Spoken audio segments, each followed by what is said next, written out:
사랑하는 형제자매 여러분, 오늘은 교회력으로 성령 강림절 후 셋째 주일입니다. 오순절 성령 강림 사건을 통해 우리는 삼위일체이신 하나님의 실존을 알게 되었습니다.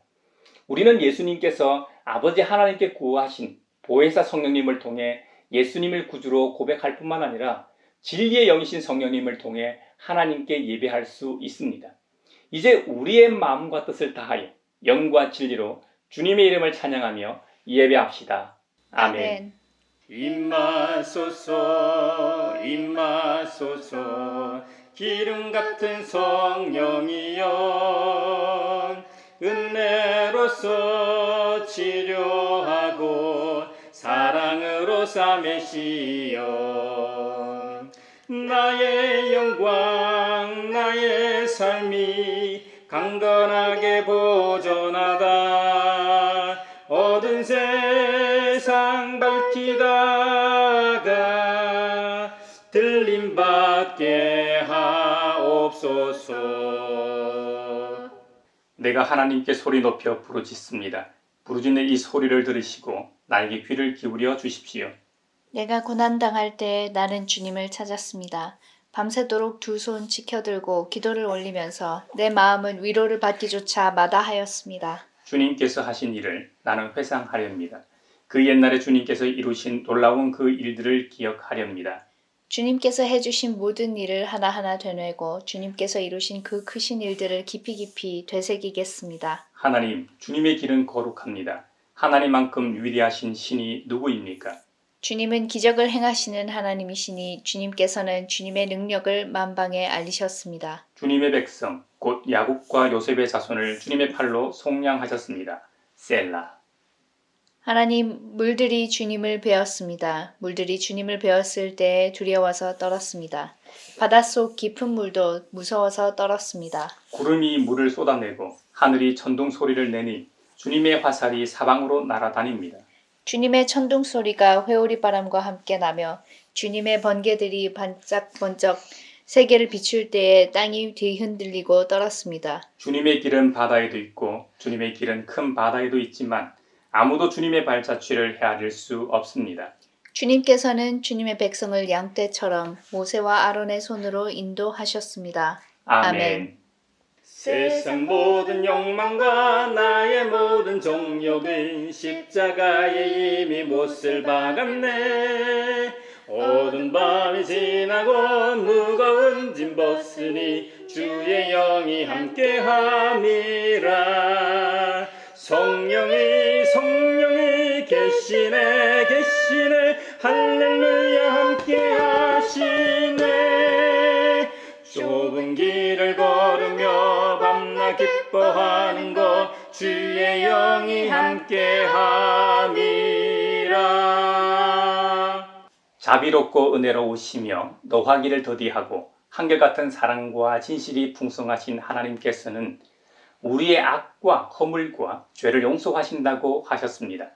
이제 그 말씀을 의지하여 우리 죄를 고백하오니 주님께서 저에게 은총을 베푸시는 것이 사실이면 우리의 악과 우리의 죄를 용서해 주시고 모든 불의에서 우리를 깨끗하게 해주시고 우리를 주님의 소유로 삼아 주시옵소서. 주여 주 예수여 저를 기억해 주소서.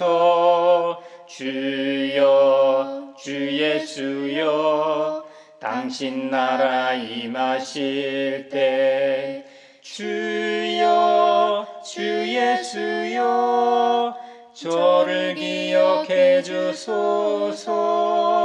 주여 주 예수여 당신 나라 임하실 때.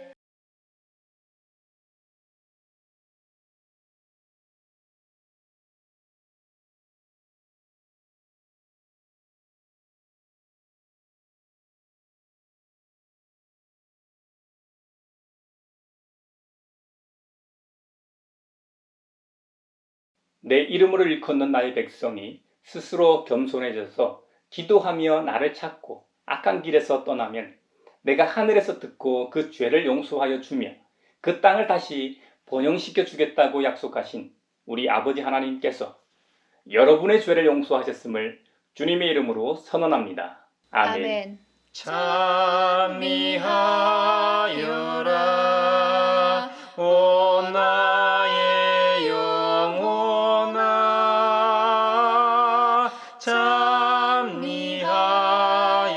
찬미하여라 거룩한 주 이름. 오늘 우리에게 주신 구약의 말씀은 열왕기하 2장 1절에서 2절, 6절에서 14절입니다. 하나님의 말씀을 경청하십시오. 주님께서 엘리야를 회오리 바람에 실어 하늘로 데리고 올라가실 때가 되니 엘리야가 엘리사를 데리고 길가를 떠났다. 길을 가다가 엘리야가 엘리사에게 말하였다. 나는 주님의 분부대로 베델로 가야 한다. 그러나 너는 여기에 남아 있거라. 그러나 엘리사는 주님께서 살아계심과 스승께서 살아계심을 두고 맹세합니다. 나는 결코 스승님을 떠나지 않겠습니다. 하고 말하였다. 그리하여 그들은 함께 베델까지 내려갔다. 엘리야가 엘리사에게 말하였다. 나는 주님의 분부대로 요단강으로 가야 한다. 그러나 너는 여기에 남아 있거라. 그러나 엘리사는 주님께서 살아계심과 스승께서 살아계심을 두고 맹세합니다. 나는 결코 스승님을 떠나지 않겠습니다. 하고 말하였다. 그리하여 두 사람은 함께 길을 떠났다. 예언자 수련생들 가운데 50명이 요단강까지 그들을 따라갔다. 엘리야와 엘리사가 요단강가에 서니 따르던 제자들도 멀찍이 멈추어 섰다. 그때에 엘리야가 자기의 겉옷을 벗어 말아서 그것으로 강물을 치니 물이 좌우로 갈라졌다. 두 사람은 물이 마른 강바닥을 밟으며 요단강을 건너갔다. 요단강 맞은 쪽에 이르러 엘리야가 엘리사에게 말하였다. 주님께서 나를 데려가시기 전에 내가 내게 어떻게 해주기를 바라느냐. 엘리사는 엘리야에게 스승님이 가지고 계신 능력을 제가 갑절로 받기를 바랍니다. 하고 대답하였다. 엘리야가 말하였다. 너는 참으로 어려운 것을 요구하는구나. 주님께서 나를 너에게서 데려가시는 것을 내가 보면 내 소원이 이루어지겠지만 그렇지 않으면 그것이 이루어지지 않을 것이다. 그들이 이야기를 하면서 가고 있는데 갑자기 불병거와 불말이 나타나서 그들 두 사람을 갈라놓더니 엘리야만 회오리 바람에 싣고 하늘로 올라갔다. 엘리사가 이 광경을 보면서 외쳤다. 나의 아버지, 나의 아버지, 이스라엘의 병거이시며 마병이시여. 엘리사는 엘리야를 다시는 볼 수 없었다. 엘리사는 슬픔에 겨워서 자기의 겉옷을 힘껏 잡아당겨 두 조각으로 찢었다. 그리고 엘리야가 떨어뜨리고 간 겉옷을 들고 돌아와 요단 강가에 서서 엘리야가 떨어뜨리고 간 그 겉옷으로 강물을 치면서 엘리야의 주 하나님 주님께서는 어디에 계십니까 하고 외치고 또 물을 치니 강물이 좌우로 갈라졌다. 엘리사가 그리로 강을 건넜다. 성령이여 우리 성경 읽을 때 그 속에서 빛을 보게 하소서. 오늘 우리에게 주신 서신의 말씀은 갈라디아서 5장 1절 13절에서 25절입니다. 하나님의 말씀을 경청하십시오. 그리스도께서 우리를 해방시켜 주셔서 자유를 누리게 하셨습니다. 그러므로 굳게 서서 다시는 종살이의 멍에를 매지 마십시오. 형제 자매 여러분, 하나님께서는 여러분을 부르셔서 자유를 누리게 하셨습니다. 그러나 여러분은 그 자유를 육체의 욕망을 만족시키는 구실로 삼지 말고 사랑으로 서로 섬기십시오. 모든 율법은 내 이웃을 내 몸과 같이 사랑하여라 하신 한마디 말씀 속에 다 들어 있습니다. 그런데 여러분이 서로 물어뜯고 잡아먹고 하면 피차 멸망하고 말 터이니 조심하십시오. 내가 또 말합니다. 여러분은 성령께서 인도하여 주시는 대로 살아가십시오. 그러면 육체의 욕망을 채우려 하지 않을 것입니다. 육체의 욕망은 성령을 거스르고 성령이 바라시는 것은 육체를 거스릅니다. 이 둘이 서로 적대 관계에 있으므로 여러분은 자기가 원하는 일을 할 수 없게 됩니다. 그런데 여러분이 성령의 인도하심을 따라 살아가면 율법 아래에 있는 것이 아닙니다. 육체의 행실은 환히 드러난 것들입니다. 곧 음행과 더러움과 방탕과 우상 숭배와 마술과 원수 맺음과 다툼과 시기와 분냄과 분쟁과 분열과 파당과 질투와 술취함과 흥청망청 먹고 마시는 노름과 그와 같은 것들입니다. 내가 전에도 여러분에게 경고하였지만 이제 또다시 경고합니다. 이런 짓을 하는 사람들은 하나님의 나라를 상속받지 못할 것입니다. 그러나 성령의 열매는 사랑과 기쁨과 화평과 인내와 친절과 선함과 신실과 온유와 절제입니다. 이런 것들을 막을 법이 없습니다. 그리스도 예수께 속한 사람은 정욕과 욕망과 함께 자기의 육체를 십자가에 못 박았습니다. 우리가 성령으로 삶을 얻었으니 우리는 성령이 인도해 주심을 따라 살아갑시다. 성령이여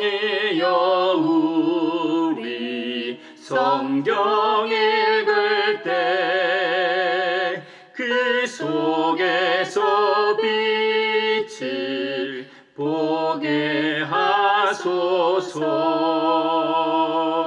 오늘 우리에게 주시는 복음의 말씀은 누가복음서 9장 51절로 62절입니다. 주님의 말씀을 경청하십시오. 예수께서 하늘에 올라가실 날이 다 되었다. 그래서 예수께서는 예루살렘에 가시기로 마음을 굳히시고 심부름꾼들을 앞서 보내셨다. 그들이 길을 떠나서 예수를 모실 준비를 하려고 사마리아 사람의 한 마을에 들어갔다.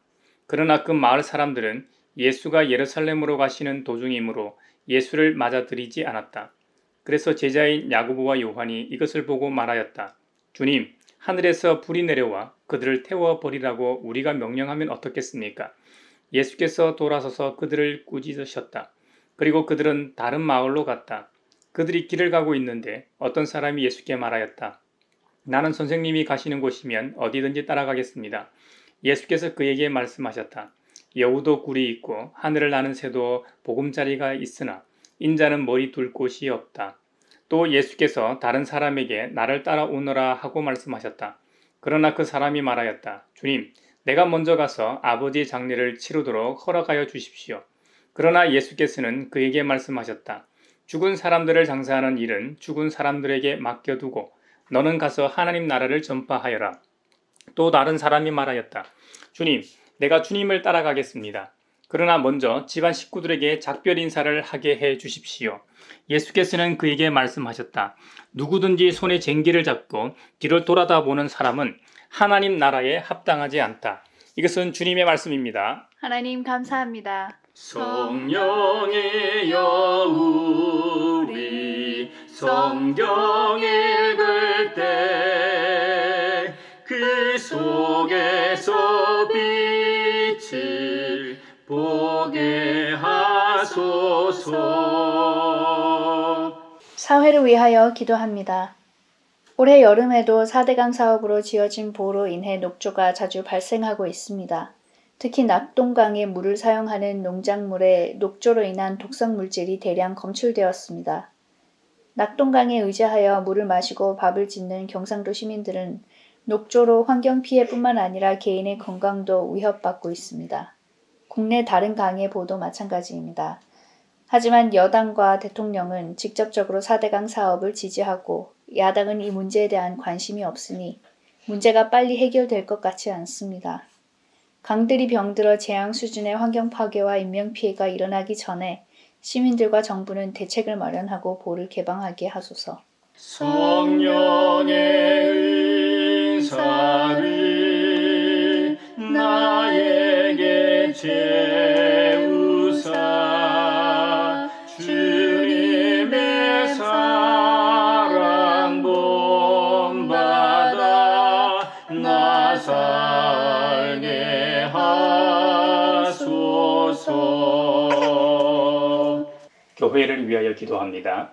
한반도 평화 통일을 위해 한국 교회와 성도들이 기도하며 물심양면으로 아끼지 않게 하소서. 독일 교회는 분단 때부터 독일 통일을 준비하며 공개적으로 말하기 시작했습니다. 동독 사회주의 권력이 동독 교회에 재정적 압박을 가할 때 서독 교회는 동독 교회를 살리기 위해 베를린 장벽이 무너질 때까지 재정적 지원을 아끼지 않았습니다.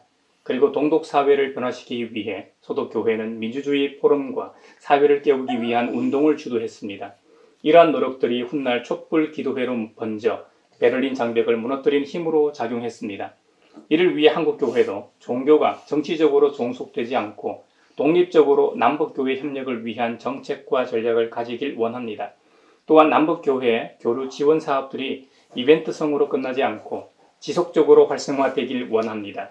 그리고 통일 선교 전문가를 양성해서 통일을 미리 준비하게 하소서. 성령의 은사를 나에게 채우사 주님의 사랑 본받아 나 살게 하소서.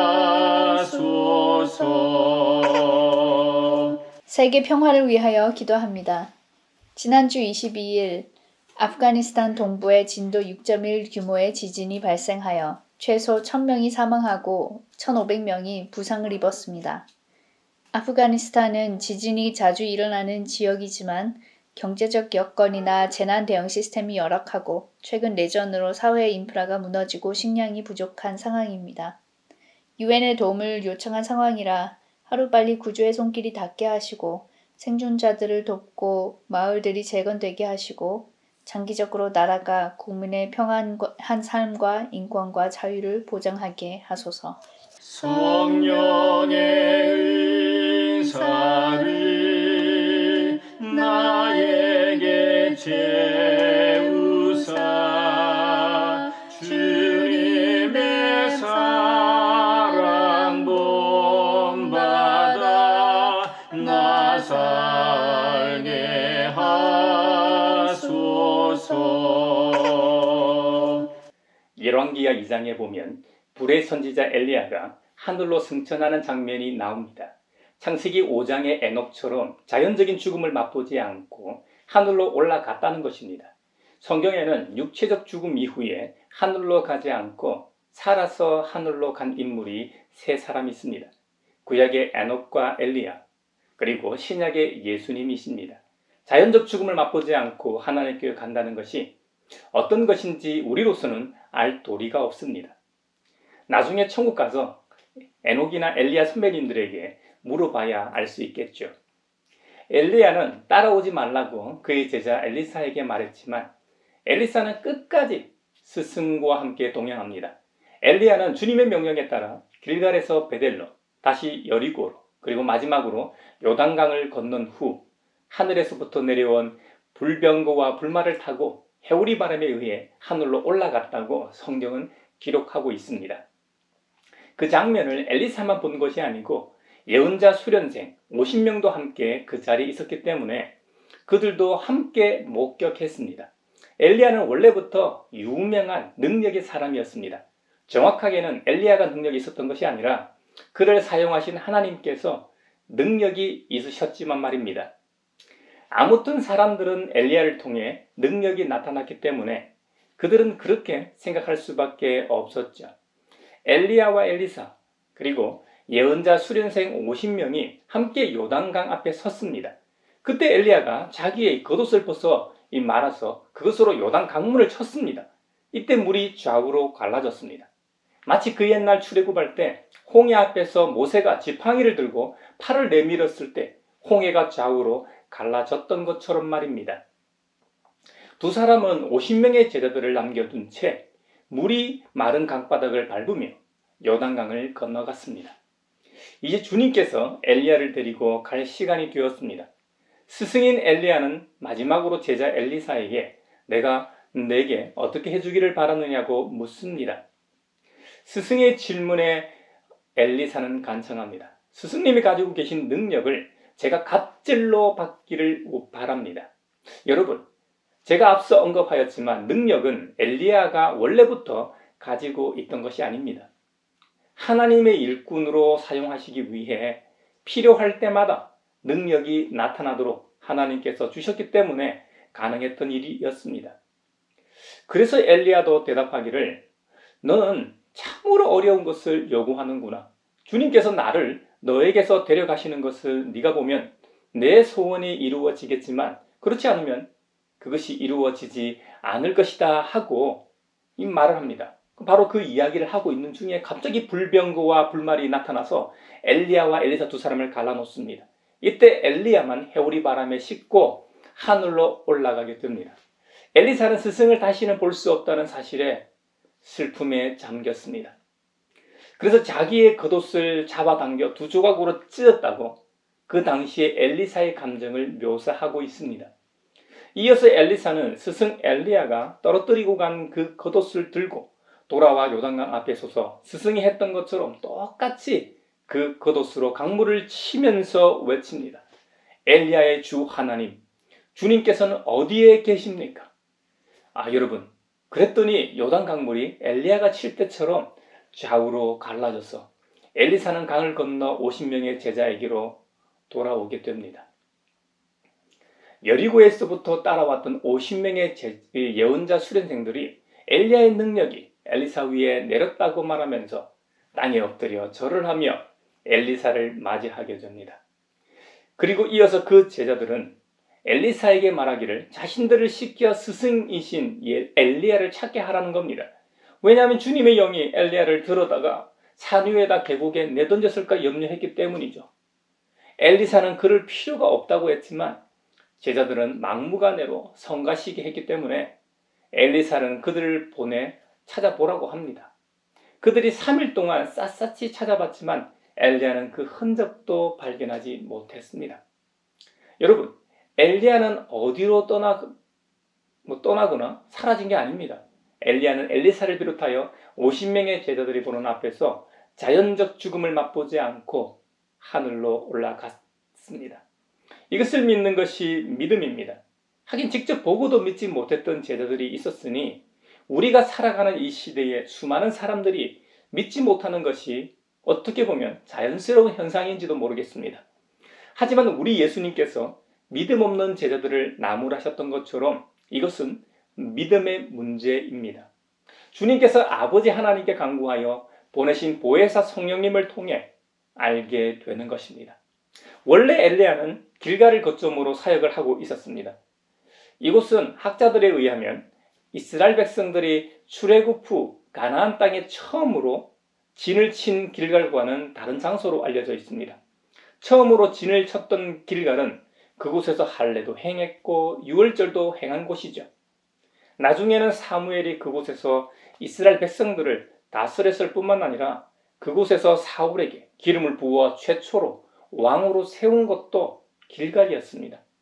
성경에는 길갈이라는 지명이 5곳 나옵니다. 대표적인 길갈이 바로 이스라엘 민족이 요단강을 건넌 길갈입니다. 또 대표적인 길갈이 엘리야와 엘리사가 여리고로 가기 전에 들렀던 길갈입니다. 학자들이 엘리야가 여리고로 가기 전에 이 들린 길갈과 이스라엘이 출애굽 후 처음으로 진을 친 길갈을 다른 장소로 보는 근거는 열왕기하 2장 2절에 이 엘리야가 여리고로 가기 위해 베델로 내려갔다는 기록 때문입니다. 해발 고도로 볼 때 베델 북쪽 12km 지점에 있는 길갈은 700m가 넘고 요단강을 건넌 후 첫 진을 쳤던 여리고 평지에 있는 길갈은 해발 고도가 마이너스 230m 정도 됩니다. 그 두 지명의 고도를 볼 때 여리고 평지에 있는 길갈에서는 베델로 올라가야만 합니다. 그래서 베델로 내려갔다는 기록에 더 가까운 장소는 베델 북쪽에 있는 길갈이라는 것이죠. 지금 제가 고고학이나 지리학적으로 길갈을 증명하려는 것은 아닙니다. 다만 성경에 나오는 지명에 대해 학자들이 이렇게 수고하며 노력하고 있다는 것과 실제로 성경에 나오는 기록들이 지어낸 이야기가 아니라는 점을 강조하고자 소개했던 것입니다. 보통 사람들은 엘리야의 능력의 갑절이 엘리사에게 임했다는 점에 주목할 수 있지만 우리는 여기서 사역의 아름다운 승계를 보게 됩니다. 열왕기상 19장에 보면 하나님께서 엘리야에게 엘리사에게 기름을 부어 너를 대신하여 선지자가 되게 하라고 명하셨습니다. 하지만 실제로 성경에는 그 어떤 곳에도 엘리야가 엘리사에게 기름을 부었다는 기록이 없습니다. 하지만 하나님께서 엘리사에게 기름을 부어 너를 이어 선지자가 되게 하라고 말씀하신 직후에 엘리야는 엘리사를 주님의 뜻에 따라 제자로 맞아들였고 그를 그의 후계자로 세웠던 것입니다. 그리고 요단 강가에서 엘리사가 스승 엘리야에게 능력의 갑절을 구했을 때 승천하는 것을 직접 본다면 그대로 이루어진다고 했는데 갑절의 능력이 실제로 임하였습니다. 또 엘리사가 엘리야와 함께 요단강을 건널 때 엘리야의 겉옷으로 강을 치매 강에 물이 좌우로 갈라져 마른 땅같이 건넜습니다. 엘리야가 하늘로 올라간 후 엘리사가 동일하게 요단 강물을 치니 좌우로 갈라져 마른 땅을 밟고 건너오는 것을 본 50제자가 엘리사가 엘리야의 뒤를 이은 선지자임을 증언하며 선포한 점들을 볼 때 엘리야 선지자에서 엘리사 선지자에게로 아름다운 승계가 이루어졌음을 알 수 있습니다. 요즘 한국 교회의 담임 목사 승계 과정에서 많은 잡음이 있는 것을 보게 됩니다. 거기에는 여러 가지 요인들이 고려되기 때문일 겁니다. 목회자의 학벌, 출신, 경력, 여러 면에서의 능력, 그리고 전임 목회자의 관계, 그리고 재정적인 부분 등이 고려되는 것으로 알고 있습니다. 이런 요소들을 무시할 수는 없습니다. 하지만 왜 담임 목회자 리더십 교체에서 맘 아픈 일들이 발생할까요? 교회가 둘로 나눠져 싸우다 망신창이가 되는 모습을 여러 보았습니다. 그런 문제들이 발생하는 교회들은 기도를 안 할까요? 그들은 마음이 완악한 사람들일까요? 아닙니다. 그들도 다 기도하고 괜찮은 사람들입니다. 우리는 전임자인 엘리야를 먼저 주목해야 합니다. 엘리야는 이스라엘 전체의 관심을 한몸에 받던 인물입니다. 한 교회에서 담임 목회자도 규모는 적지만 관심을 한몸에 받고 있습니다. 그런 담임 목회자가 은퇴하거나 사임하게 되면 당연히 시끄럽겠죠. 엘리야는 처음 하나님께 엘리사에게 기름을 부어 내 뒤를 잇게 하라고 하셨을 때 어떤 마음이 들었을까요? 서운한 마음이 들지 않았을까요? 그런데 성경에는 그런 이야기를 전혀 하지 않습니다. 엘리야는 그냥 순종합니다. 엘리사가 자신의 영감에 갑절을 달라고 간청하였을 때도 자신의 것이 아님으로 줄 수는 없지만 아낌없이 주려고 하는 마음을 읽을 수는 있습니다. 이렇게 떠나야 후임자와의 마찰이 없습니다. 다음으로 후임자인 엘리사는 스승의 떠남을 매우 슬퍼했다고 했습니다. 그 행위로 자기의 옷을 잡아 두 조각으로 찢었다는 겁니다. 옷을 잡아 둘로 찢은 것을 원어의 의미를 살리면 매우 큰 슬픔을 나타냅니다. 엘리야의 영성과 지도력의 부재를 아쉬워하는 것이죠. 그러므로 그는 스승인 엘리야의 영감의 갑절을 강구하였던 것입니다. 후임자일수록 새로운 학문과 신선한 점이 있겠지만 이런 겸손한 자세를 취할 때 문제를 야기하지 않습니다. 그리고 무엇보다 중요한 점이 엘리야의 영감을 갑절이나 구할 때 그 영감이라는 것이 단순한 능력이 아닙니다. 성령 인재를 의미하는 것입니다. 성령의 강력한 인재와 운행이야말로 하나님께서 가장 기뻐하시는 일입니다. 하나님 나라의 백성들은 모두가 성령에 감동된 사람들입니다. 우리 모두는 원래 죄의 자녀들이었습니다. 모두가 죄인이기 때문에 영적 자유가 없는 자로서 사탄 마귀의 손아귀에 있던 자들이었습니다. 그런데 예수님의 십자가의 구속이 우리를 자유케 하였습니다. 사도 바울은 증언하기를 하나님께서 우리를 부르셔서 자유를 누리게 하셨습니다. 할렐루야. 하지만 그 자유를 육체의 욕망을 만족시키는 일에 사용하지 마십시오. 사랑으로 서로 섬기는 일에 사용하라고 권면합니다. 그러면서 모든 율법은 우리 주님 예수 그리스도께서 말씀하신 대로 내 이웃을 내 몸과 같이 사랑하여라 하신 한마디 말씀 속에 다 들어있다고 합니다. 사랑. 여러분 한번 생각해 보십시오. 서로 무릇뜯고 잡아먹고 하면 피차 멸망할 뿐이 아닙니까? 믿지 않는 사람들보다 못한 사람이 되고 맙니다. 예수님 믿지 않는 사람들이 우리보다 못한 사람들이란 말이 아닙니다. 죄성을 지닌 인간의 악한 본성대로 사는 것이라는 경고입니다. 악한 인간의 본성대로 살지 않기 위해서는 우리 주님께서 아버지 하나님께 간구하여 보내신 보혜사 성령님께서 인도하여 주셔야만 가능합니다. 그래야만 육체의 욕망을 채우려 하지 않을 수 있습니다. 우리가 수련을 하고 돌을 닦고 아무리 훈련을 해서 좋은 습관을 길러도 쉽지 않습니다. 다른 길은 없습니다. 오직 성령님의 인도하심만이 우리를 하나님이 기뻐하시는 삶으로 인도합니다.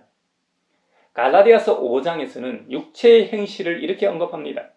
음행, 더러움, 방탕, 우상숭배, 말술, 원수매점, 다툼, 시기, 분냄, 분쟁, 분열, 파당, 질투, 술취함, 흥청망청 먹고 마시는 이 노름 같은 것들을 예로 듭니다. 반면 성령의 열매는 사랑, 기쁨, 화평, 인내, 친절, 선함, 신실, 온유, 절제라고 예를 듭니다.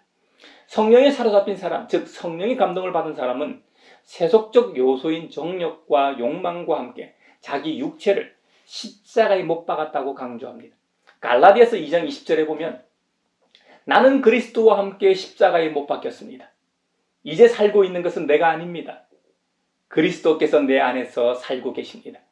내가 지금 육체 안에서 살고 있는 삶은 나를 사랑하셔서 나를 위하여 자기 몸을 내어주신 하나님의 아들을 믿는 믿음 안에서 살아가는 것입니다. 라고 사도 바울이 말하는 것과 같은 것입니다. 성령으로 거듭난 사람은 그 안에 그리스도의 거룩한 영이 내주하시기 때문에 예수님이 기뻐하시는 말과 행동을 하게 된다는 의미입니다. 그러므로 육체의 욕망을 따라 살 수가 없는 것이죠. 믿음으로 의롭게 된 사람은 육체의 행실과 성령의 열매 중 어느 것을 살게 될까요? 당연히 성령의 열매를 따라 살게 되겠죠.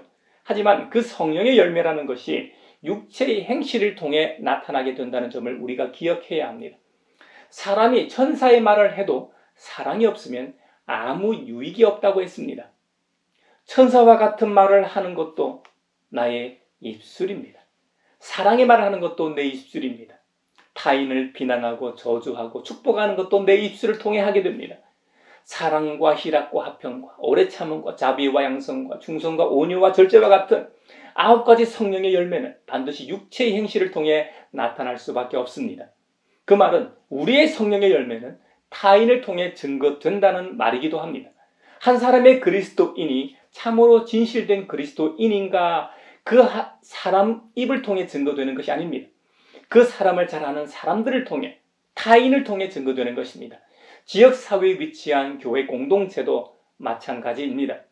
그 교회 구성원들이 아무리 자기들끼리 사랑을 말하고 자기들끼리 사랑하고 좋다고 해도 그 교회 공동체가 위치한 지역사회에서 인정하지 않으면 소리나는 구리와 울리는 꽹과리가 되는 것입니다. 그러니 우리 모두가 꼭 기억해야 합니다.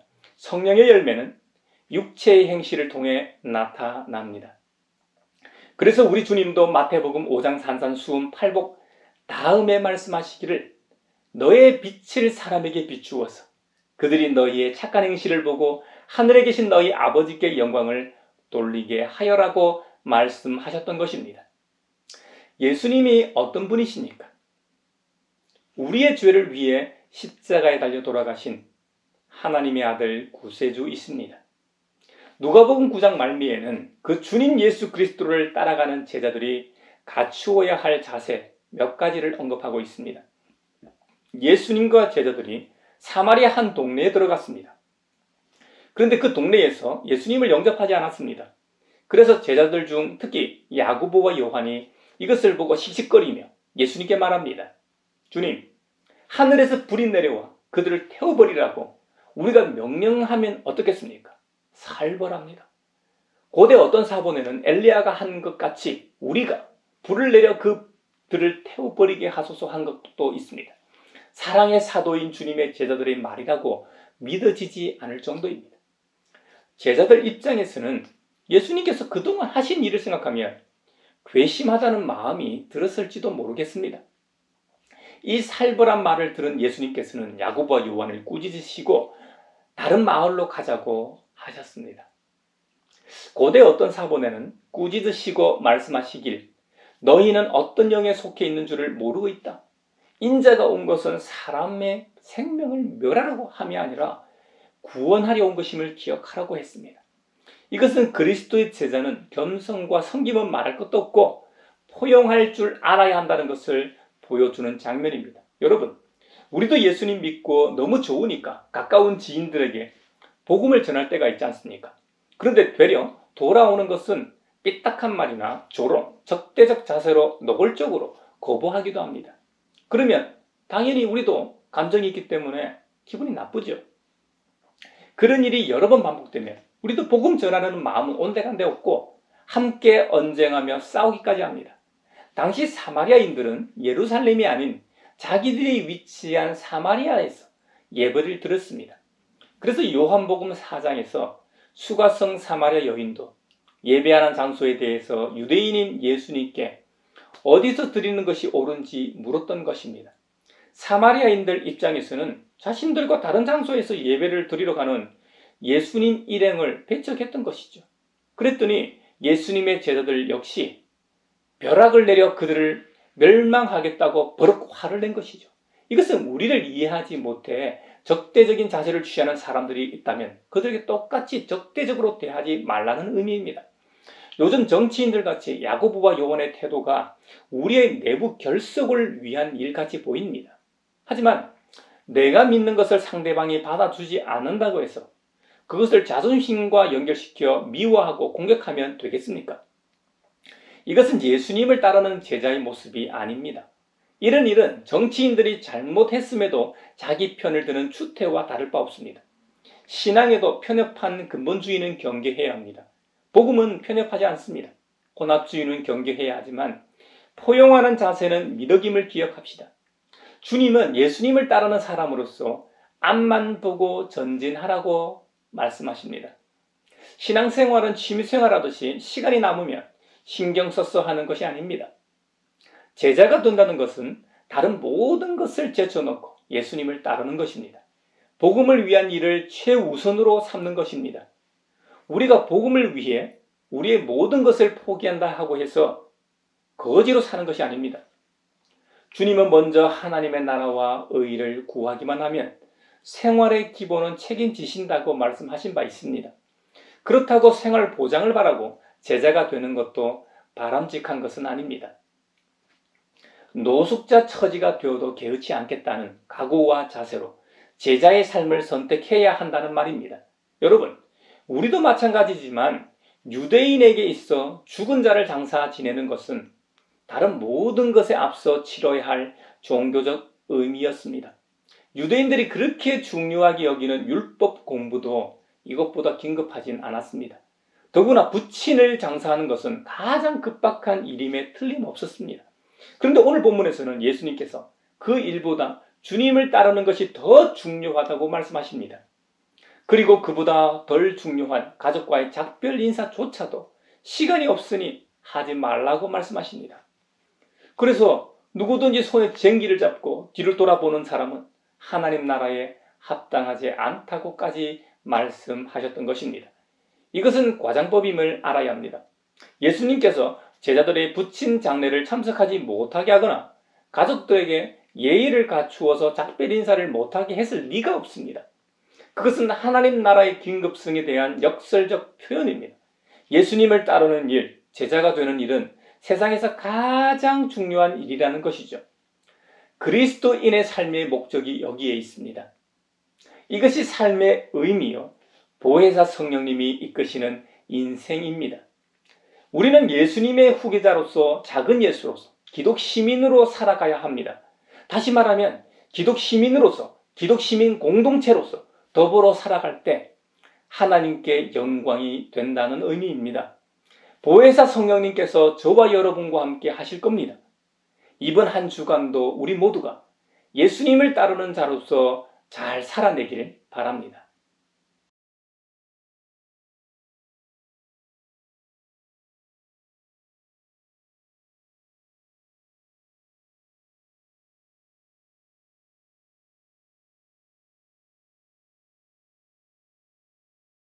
내게 있는 모든 것을 아낌없이 드리네. 사랑하고 의지하며 주만 따라 살리라.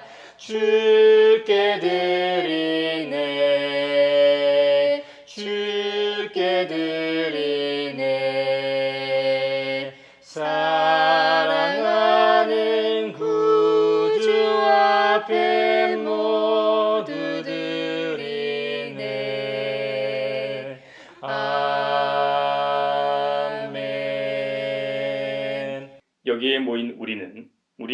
역사와 사랑의 수고와 우리 구주 예수 그리스도에 대한 소망의 인내를 여기 연보에 담아 올려드립니다. 주님께서 말씀하신 대로 인색함으로나 억지로 하지 않고 주님의 자녀로서 하나됨의 은혜를 누리게 하시고 삶의 고단함으로 인해 지친 영혼에게 쉼과 치유를 주심에 감사하여 각각 그 마음에 정한 대로 즐거운 마음으로 바치오니 향기로운 예물이 되게 하소서. 은혜의 주님, 우리의 정성을 어여삐 여기시어 주님께서 베푸신 은혜에 비하면 보잘것없지만 말씀하신 대로 미리 구별하여 드려오니 기쁘게 받으시옵소서. 우리의 가진 것이 비록 적어도 바치는 기쁨은 더 커지고 비록 버는 것이 적어도 나누는 즐거움은 더욱 넘쳐 우리 믿음의 소문이 각처에 퍼지게 하소서. 우리 주님 예수 그리스도의 이름으로 감사하며 기도하옵나이다. 아멘. 갈보리 그 언덕에서 깊은 샘이 터지고 하늘 문이 다 열리며 그의 자비 넘치네. 물결치는 주의 사랑 한없이 쏟아지고 하늘나라 평화 정의 죄악 세상 접시네. 하늘나라 평화 정의 죄악 세상 접시네. 서로 평화 인사를 나누겠습니다. 주님의 평화를 빕니다. 주님의 평화를 빈다, 얘들아. 주님의 평화가 여러분과 함께 하시길 바랍니다. 이제 축도하겠습니다. 우리를 하나님 나라의 백성으로 부르신 아버지 하나님께서 여러분에게 복의 복을 내려주셔서 언제 어디서나 여러분을 지키시기를 원하며 주님께서 그분의 인자한 얼굴을 여러분에게 비추사 필요에 따라 물질과 건강과 은혜 베푸시기를 원하며 주님께서 여러분이 하는 일과 가정과 자녀들과 함께 하시길 원하며 주님의 몸된 하나의 거룩하고 보편적인 사도적인 모든 교회와 코로나 종식을 바라는 이 나라와 세계 그리고 우크라이나 전쟁 종식과 오늘 말씀처럼 예수님을 믿고 따르는 자로서 성령의 열매가 우리의 행실을 통해 나타나길 소망하는 사람들 위에 평강 주시기를 성부와 성자와 성령의 이름으로 축원하옵나이다. 아멘.